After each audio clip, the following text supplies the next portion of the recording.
আসসালামু আলাইকুম।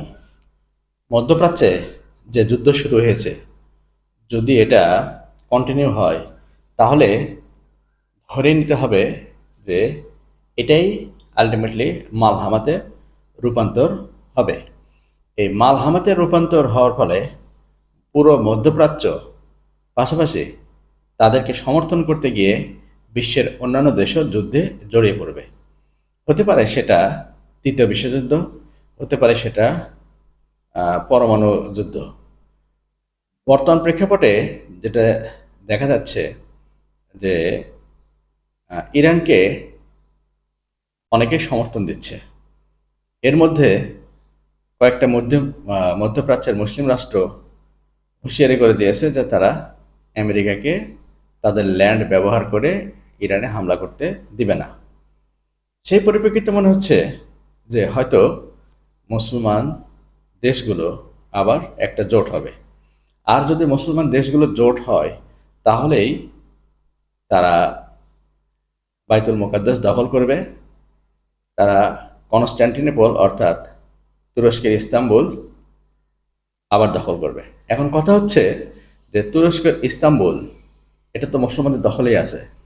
হ্যাঁ, এমন হতে পারে যে এই যে মালহামা যেটা হবে, সেই যুদ্ধের সময় যেহেতু তুরস্ক নিউট্রাল থাকার চেষ্টা করে, সেই হিসেবে তুরস্ক হয়তো রোম সাম্রাজ্য অর্থাৎ ইতালির দখলে চলে যেতে পারে।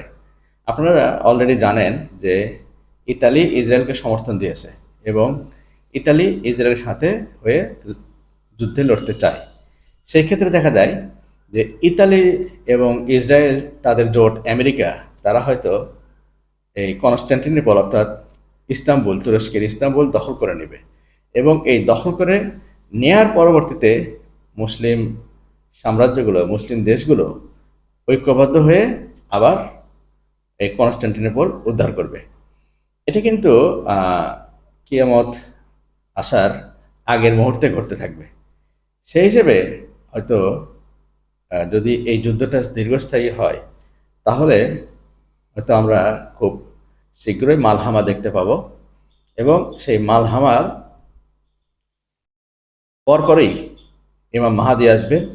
যে ইমাম মাহাদির নেতৃত্বে মুসলিম সাম্রাজ্যগুলো ঐক্যবদ্ধ হয়ে দাজ্জালের বিরুদ্ধে লড়বেন।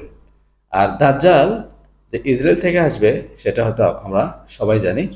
সুতরাং হয়তো অবস্থা দৃশ্যে যেটা মনে হচ্ছে, পৃথিবী প্রায় শেষ পর্যায়ে চলে এসেছে।